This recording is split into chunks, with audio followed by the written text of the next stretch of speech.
श्रुती व्हावे सावधान, आता सांगतो उत्तम गुण, जेणे करिता बाणे खुन सर्वज्ञपणाची, न घेता हे उत्तम गुण, ते मनुष्य अवलक्षण, ऐकतयाचे लक्षण पुढील ये समासी, इति श्रीदास बोधे गुरु शिष्य संवादे, उत्तम लक्षण नाम समास द्वितीय गुरुर्पणस्तु।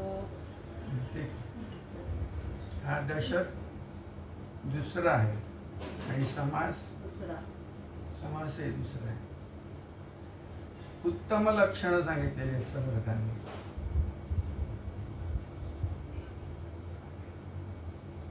प्रत्येकाला प्रश्न पडतात अनेक, आणि परमार्थात आल्यावर वाटतं काय करावं काय करू नये, बरोबर आहे वाटतं ना। तर साधकाला उत्तम लक्षणं कोणती ते कळावं, कळलंच पाहिजे। मग उत्तम गुणांचा अंगीकार केला जातो कळल्यावर, आणि जे जे टाकून देण्यासारखं आहे आपल्याकडे ठेवण्यासारखं नाही असं जे ज्याला दुर्गुण म्हणतात ते हळूहळू हळूहळू कमी करण्याकडे कल होतो। ऐकलं चांगलं काय ते ऐकलं की मग जे चांगलं नाही ते सोडून द्यावं, टाकून द्यावं, हे आपोआप होतं, आपोआप होतं, प्रयत्न न करताच होतं। चांगलं काय ते ऐकलं पाहिजे। आणि बघा व्यावहारिक शहाणपण अत्यंत सुलभ सोपं करून इथे सांगितलेलं आहे। वाचा तुम्ही, पुन्हा पुन्हा वाचा, पुन्हा पुन्हा ऐका, हा। आणि त्याच्यासाठी विवेक, आता शेवटची ओवी वाचली ना, पहिली आणि शेवटची वाचली, त्याच्या आधीची ओवी आहे, शेवटच्या ओवीच्या आधीची ओवी। अपकीर्ती ते सांडावी, सत्कीर्ती वाढवावी, विवेके दृढ धरावी, वाट सत्याची। येते लक्षात। ज्यामुळे आपली अपकीर्ती होईल असं काही आपण करू नये, आपली कीर्ती वाढेल, आपल्या बरोबरच्यांची सगळ्यांची कीर्ती वाढेल, असं काहीतरी आपल्या हातून घडावं, सत्कर्म घडावं, सत्क्रिया घडावी, अशी बुद्धी मग होते। त्यासाठी ते शब्द या शेवटच्या आधी आता वाचले, विवेक करावा, विवेक केलाच पाहिजे। विवेक म्हणजे काय? विवेक करणं म्हणजे विचार करणं, दुसरं काय?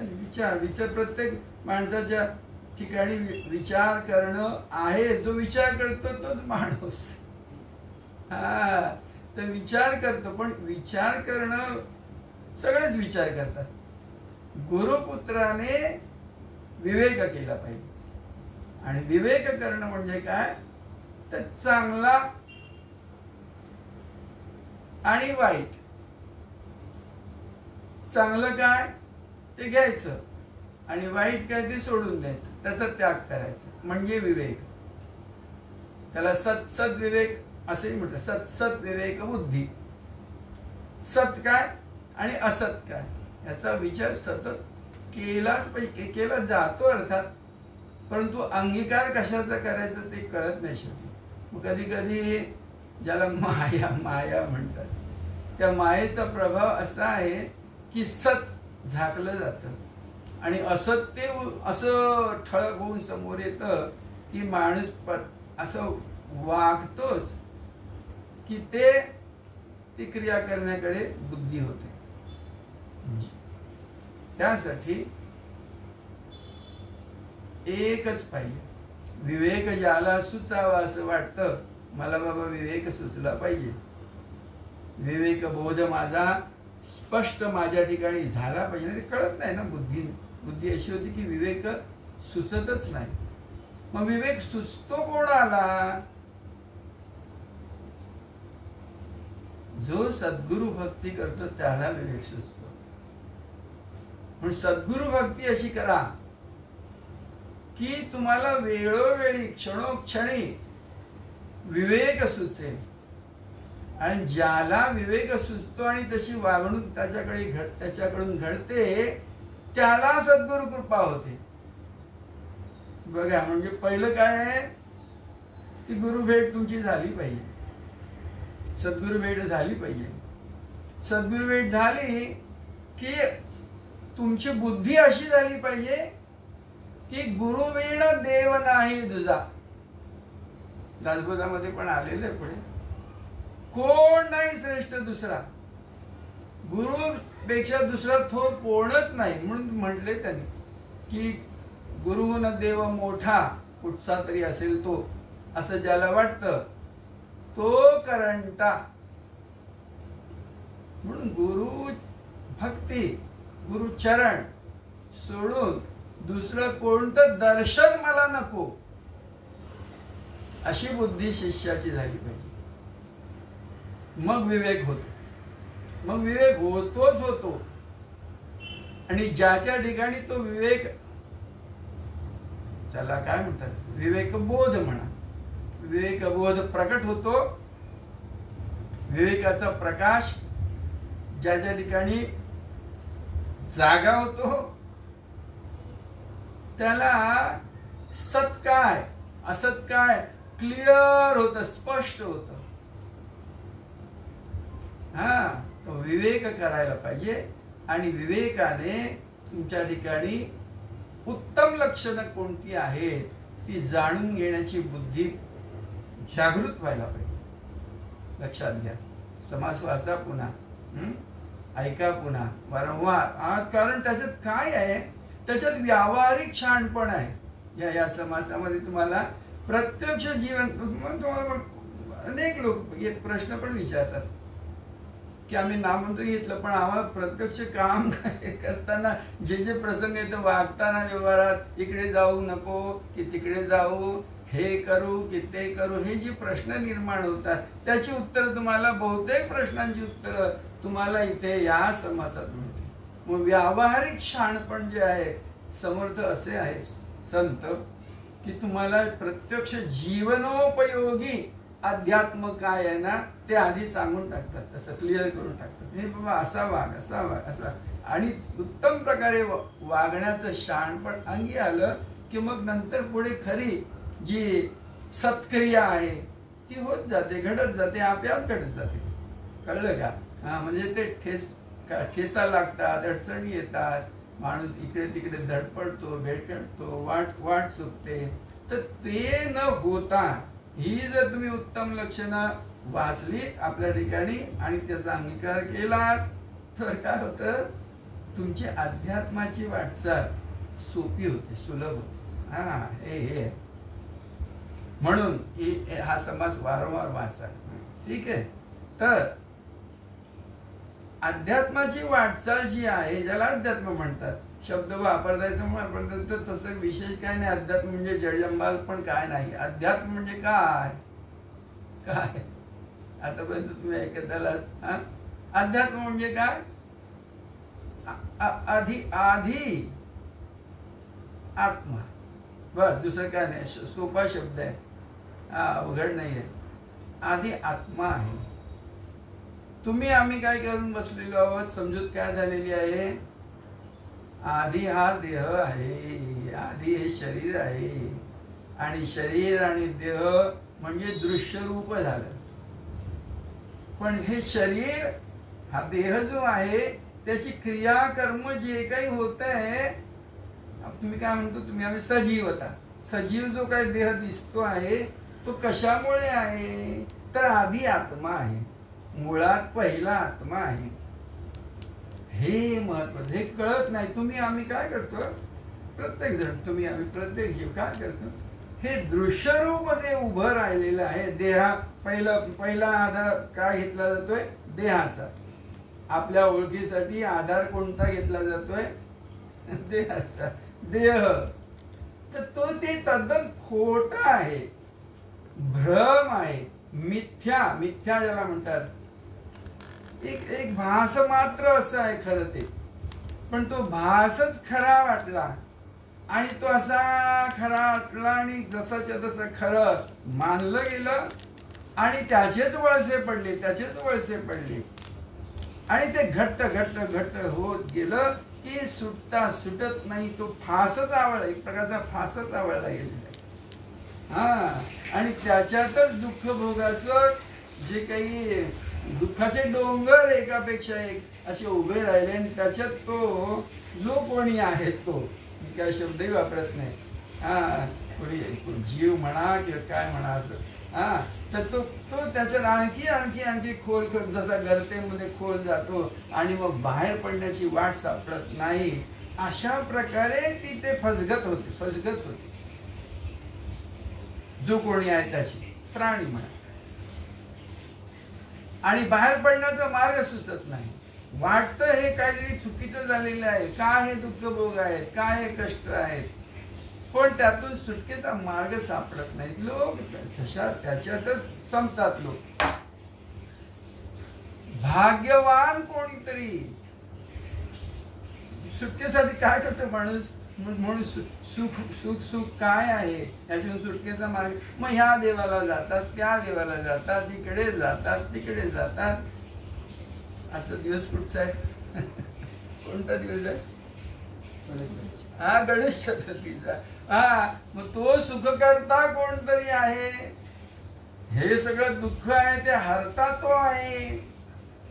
म्हणून त्या गणपतीची पूजा करायची, गणपतीचे उत्सव करायचे, परंपरा चालत आलेली आहे ना, काही तुमचाही दोष नाही. तो कोणीतरी बाहेर कोणीतरी मला वाचवणारा आहे. तो मोठा देव आहे, महादेव आहे, गणपती आहे, ब्रह्मा आहे, विष्णू आहे, दत्ता, अमका तमकम, काही पण असो ना. आपल्याकडे तर 33 कोटी देव आहे. त्या दुसऱ्या लोकांना कोणीतरी एक तरी आहे, त्यालाच मानतात, त्यालाच बसतात. आपल्याला अनेक आहेत आणि आपण ह्याची पूजा करतो, त्याची पूजा करतो, ह्या उत्सवाला जातो, त्या उत्सव. आता गावाला बघा, लोकांची तिकडे ट्रॅफिक कोंडी झालेली. सकाळी निघाले आज सकाळी तर दुसऱ्या दिवशी संध्याकाळी पोहोचतायत. म्हणजे काय चाललेलं, कुठे चाललेले लोक आहेत. हा, आमच्याकडे ती प्रथा आहे, आमच्याकडे ती, हो, प्रथा आणि परंपरेतेच त्याला गतानुगतिक म्हणतात. गतानुगतिक जसे चाललेलं आहे ना, लोंढा जाव येऊ वाहतोय त्याच्यामध्ये आपण एवढी टाकायचं नाही, आपण त्या प्रवाहाबरोबर वाहत जायचं. कुठे जाणार, काय हाती पडणार, काही नाही. आता तुम्ही काय ना काही करता ना, भक्ती करता, कसली कसली भक्ती, तर तुम्हाला काही ना काही प्राप्ती होतेच, होणारच. कारण तुमचं ते सामर्थ्य तुमच्या ठिकाणी आहे. कोणी जो कोणी आहे ना त्याचं सामर्थ्य आहे ते. म्हणून श्रद्धा ठेवली की कुठेही तुम्हाला काही ना काही त्या श्रद्धेची प्राप्ती होणार. मग ती बाहेर दारामध्ये दगड ठेवा आणि त्याच्यावर फुल वाहा रोज. श्रद्धेने वाहतो करतात माणसं ना. बघा कुठेतरी इमारती, ऑफिसच्या, दुकानात कुठे गेलं पहिलं ते उंबरठ्याला स्पर्श करतात, हा, नमस्कार करतात आणि काय म्हणायचं ते म्हणतात. आज तो माका बाबा नफो चांगलं होते, धंदो चांगलं होते, की आज ऑफिसमध्ये जाताना आज माझा बॉस माझ्यावर ओरडू दे नको, माझी कामं सगळे नीट होऊ दे, काय ना काय म्हणतात ना तिथे प्रवेश करताना. काय आहे ती तुमची कल्पना आहे. आणि तुम्ही चांगली कल्पना केली, उत्तम प्रकारची कल्पना केली की तुम्हाला ते मिळतं. तसा साथ दिली की प्रतिसाद येतो. ते जे काही घडतं ते तुमच्या ठिकाणी सामर्थ्य तुमचं आहे, ते तुमचं स्वतःच सामर्थ्य आहे ते. त्याला वाटतं मी असं केलं ना, तिथे येताना रोज मी नियमाने देऊळ दिसतं ना, तिथे मारुतीला नमस्कार करतो, गणपतीला नमस्कार करतो, माझं भलं होतंय. अरे नाही, ते तुझं जे भलं होतं, काय होतं ते तुझ्या ठिकाणी ती श्रद्धा आहे, ती फलद्रूप होते. तुला वाटतं बाहेर, इथे गफलत होती. तर म्हणून हे देव देवतांचं जे काही थोतांड उभं राहिलेलं आहे ते कसं खोट आहे. तर खरा देव कुठे आहे ते दाखवून देतो कोण? सद्गुरू दाखवून देतो की खरा देव काय. तिथे अध्यात्म म्हणजे काय ते सद्गुरू दाखवतात. की सद्गुरू काय सांगतात, आधी आत्मा आहे बाबा तुझ्या ठाई, तोच देव आहे, ते देवरूप आहे, ते ओळख, ते जाण, ते पहा, त्याचा शोध घे, शोध घेऊन तो बोध तू आपल्या ठिकाणी त्या बोधाचा प्रकाश पाडून घे तुझ्या ठिकाणी, तो स्वप्रकाश, स्वप्रकाश, आत्मप्रकाश तो पाहून घे. तो देवाचा देव आहे, मुळामध्ये आहे तो, आणि मुळात आहे तो जसाच्या तसा आहे. तू फक्त पाहत नाहीयेस आणि मी देह आहे म्हणतोयस, हे मन मी आहे म्हणतोस, आणि ही बुद्धी तुझी तशी झाली. मग शेवटी केला विसरून खऱ्या देवा, देव देव देव म्हणताना फिरतोय, पण खऱ्या देवाला विसरलेला आहे, सापडणार कसा? सद्गुरू तुम्हाला खरा देव कुठे आहे ते दाखवून. तर तो गणेश, गणेश, हा बघा आता गणपती म्हणताय ना, आधी ते सुद्धा काय आपल्याकडे आज सद्गुरू निसर्ग महाराजांच्या अस्थिस्थापनेचा आजचा दिवस आहे. आपल्याला महत्व हे आहे, सद्गुरू, सद्गुरू हाच महागणपती आहे, सद्गुरू हाच महागणपती आहे. अरे तुम्ही जे कोण देव देव म्हणता ना, कोणी असो, तो महादेव असो किंवा तो काय ब्रह्मदेव असो, की कुठचे कुठचे देवांची नाव, आम्हाला तर देवांची नाव नाही, तो विष्णू असो, कोणी असो, आणि गावोगावी जागोजागी देव देवता आहेत. ह्यांचं जे महत्व वाढलेलं आहे ते कशामुळे वाढलेलं आहे? त्यांनी आपल्या ठाई मुळामध्ये मूळचा देव कोण आहे तो ओळखला, म्हणून त्यांना देवत्व प्राप्त झाले. तो राम असेल की कृष्ण असेल, देवत्व म्हणून त्यांना प्राप्त. मग तो गणपती पण असेल, त्यांनी पूजा केली, आत्मपूजा केली, आत्मदेवाची पूजा केली, आत्मदेवाला ओळखलं. हे जे कोणी झालेत, महात्मे झालेत, साधू झालेत, देव झालेत, महादेव झाले, त्या प्रत्येक, म्हणून विठोबने श्री वाहिला देवराणे. तुम्ही पंढरपूरच्या विठोबाची पूजा करता, पण त्याच्या मस्तकावर विठोने श्री वाहिला देवराणा, त्याने मस्तकावर धारण कोणाला केलं? तो देवांचा देव जो कोणी आहे, देवांचा देव एकच, सद्गुरू. हे लक्षात ठेवा कायम. हा, आता तिथे म्हणतात महादेव, महादेव सगळ्या आपल्या नाथ संप्रदायाचा प्रमुख म्हणून आदि गुरु म्हणतात त्याला. तर देवांचा देव तो एकच आहे, सद्गुरू. हे आधी जाणून घ्या, कळत नाही आणि मग इकडे तिकडे नको त्या गोष्टी डोक्यात घेऊन बसतात माणसं. तर विठोने श्री वाहिला देवराण. तुम्ही ज्याला विठोबा विठोबा म्हणतात, महाविष्णू ज्याला म्हणतात, त्याने सुद्धा आपल्या मस्तकावर कोणाला धारण केलेलं आहे? देवादिदेव, देवांचा राणा. कोण? सद्गुरू, सद्गुरू नाथ. हे लक्षात ठेवा. हा, तर जाणलं पाहिजे, ओळखलं पाहिजे. तर महागणपती कोण? सद्गुरू. आता हे तुमच्या ठाई सद्गुरु रूप आहे, गुरुरूप आहे, तुझे आहे तुझं पाशी. सद्गुरूने अनेक वेळा अनेक प्रकारे जपा. आमचा आपला तात चाललेला, आमका काय सुटणार. एक दिवस येणार की हे सगळे तुमच्या कल्पनेचे जे काही आहे ते सुटणार, नाहीसे होणार आणि खरी वाटचाल तुमची होणार. महागणपती जो आहे त्यालाच तुम्ही धरणार आहात. हा, आता अजून थोडं वेळ लागणार, थोडा वेळ लागतो सुटायला, बरोबर? काय ते साहेब काय ऐकतात का? हा हा, सुटायला वेळ लागतो थोडा. तर बघा बघा, पुन्हा बघा, आपल्या महाराजांनी आपलं खूप असं सोपं करून सांगितलेलं आहे. तुम्हाला जिथे आहात तिथे, कुठेही असाल, कुठेही जा, तुम्ही कुठेही जा, जग फिरा, इंग्लंडला जा, अमेरिकेला जा, फ्रान्सला जा, व्हिएतनामला जा, गोव्याला जा, हा, नाही तर पेंडदाग जावा, नाही तर मावळंगात जावा, खयव जावा. जिथे तुम्ही जाल तिथे तुम्हाला काय कळतं?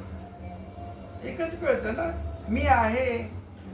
ते मी आहे हे जे कळतंय तिथं परमात्म्याला त्याला कळतंय मी आहे. किती सोपं आहे हो, किती साधं आहे, सिंपल. मी आहे कळतं कोणाला? त्या परमात्म्याला कळतंय. तर ते धरा. म्हणून मुळाचं मूळ जे मागे आमचे आम्हाला नेहमी सांगतात की परमार्थामध्ये प्रगती करणं म्हणजे पुढे जाणं. काय? मागे मागे येणं.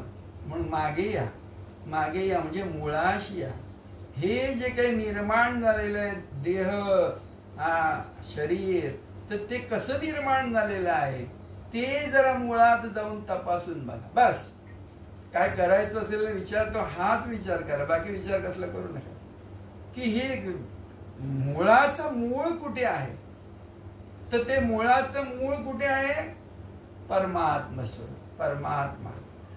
काय कळत नाही आधी आत्मा तरी म्हणा. मग तो आत्मा म्हणजे आपण म्हणजे कोण आणि कसा ते जाणा. तो गणेश आहे, तो गणपती आहे आत्मा. बरोबर ना? कारण तुम्ही आहात म्हणून जग आहे. तुम्ही आहात म्हणून सगळा संसार आहे. हा व्यवहार सगळा चाललेला आहे तुमच्या जीवनाचा व्यापार. तो तुम्ही मुळात जो आत्मा आहे तुमच्या ठाई त्याने तो आहे म्हणून चाललेला आहे, जग आहे. तो जर नसेल तिथे तर काय? बघा बघा, विचार करा. तुम्ही काय त्याला म्हणता? मृत्यू. तो आत्मा नसेल या देहामध्ये, शरीरामध्ये, तर कोणी कुठचा देव नाही वाचू शकत. ही कल्पना तुमची काय की बाहेरचा देव मला वाचवतो? नाही. तो आत्माच आहे तिथे, शक्तिशाली, बलशाली. लक्षात घ्या. तो आहे म्हणून सर्व व्यापार चालले. जग आहे, ब्रह्मांड, अनेक ब्रह्मांड त्याच्यामध्ये सामावलेली आहे, त्या आत्म्यामध्ये. कारण तो आत्माच परमात्मा आहे. दोन गोष्टी नाही आहेत. त्याला अद्वैत म्हणतात. आपल्या शंकराचार्यांनी, आदिगुरु शंकराचार्यांनी हे सांगितलं. काही लोक तरी द्वैतामध्ये इकडे तिकडे विचार करतात, पण शंकराचार्यांनी ते अमान्य केलं, सगळ्यांनी पटवून दिलं की अद्वैतच आहे. दोन गोष्टी झालेल्याच नाही, होतच नाहीत, कधी घडणं शक्यच नाही. तेव्हा जे काही आहे आणि पुढे असणार आहे ती अनादि सिद्ध अशी एकमेव वस्तू आहे. स्वरूप म्हणून, स्व म्हणून, परमात्मा स्वरूप. ते महागणपतीचं स्वरूप आहे. आजच्या दिवशी ते असं लक्षात ठेवा. ते आत्मस्वरूप हाच महागणेश आहे, हाच महागणपती आहे. हे सगळे विविध प्रकार जे काही आहेत ते गण आहेत, वेगवेगळे आकार प्रकार सगळे म्हणा. या सगळ्याचा अधिष्ठाता, अधिष्ठान, अधिष्ठान, मूळस्थान महागणपती. कोण? सद्गुरु. तुमचा सद्गुरु कोण आणि कसा आहे हे आधी जाणा, आणि तेच आपलं स्वरूप आहे, आपण आहोत हे जाणा, हे ओळखा. मग महागणपतीची पूजा म्हणा कुठे कराल तुमची, कुठे होणार आहे ती तुमची, जिथे तुम्ही आहात तिथे. म्हणून बाहेरची दृष्टी आत वळवा, अंतःकरणात पहा. तुमचा जो अंतरात्मा आहे, अंतरात्मा अगदी सोपं झालं. अंतरात्मा तुमच्या अंतरात, तुमच्या अंतःकरणात जो आत्म, काय म्हणूया त्याला, आत्मलिंग म्हणा. काहीतरी शब्द चांगला वापरा. आत्मलिंग जे आहे तेच शिवलिंग आहे. ते सद्गुरु आमच्या महाराजांनी काय सोपं करून सांगितलं, तुझ्या हृदयामध्ये तुला जे कळत आहे मी आहे हेच सद्गुरु चरण आहेत. बाकी देवदेवतांच्या कल्पना सोडून द्या. तुझ्या ठाई तुला जे कळते आहे मी आहे हे सद्गुरु चरण आहेत, ते घट्ट धरून ठेव. म्हणून नामस्मरण करा, काही करा, ते तिथे अंतःकरणाकडे दृष्टी केंद्रित होते आपोआप. तुम्ही ठेवायची गरज नाही. ते अंतःकरणात आहे असं जाणा. ते जाणलं की नंतर तुम्हाला जे काही कळायचं ते नंतर कळणार आहे, स्पष्ट होणार आहे. की आत्मस्वरूप ते आहे हृदयामध्ये सद्गुरु चरण, आणि परमात्म स्वरूप काय आहे ते नंतर आपोआप कळणार आहे. कसं सर्वव्यापी आहे, सर्वज्ञता जी आहे, सर्वज्ञ म्हणून, ते परमात्म स्वरूप म्हणून, जे काय ज्याला आधी ना अंत असं अनादि सिद्ध सद्गुरु स्वरूप परमात्मा स्वरूप आपल्या ठाई आपण निजांगे आहोत, हे असं स्पष्ट होत, लख होत.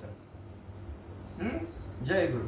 राजाधिराज सद्गुरुनाथ निसर्गदत्त महाराज की जय. राजाधिराज सद्गुरुनाथ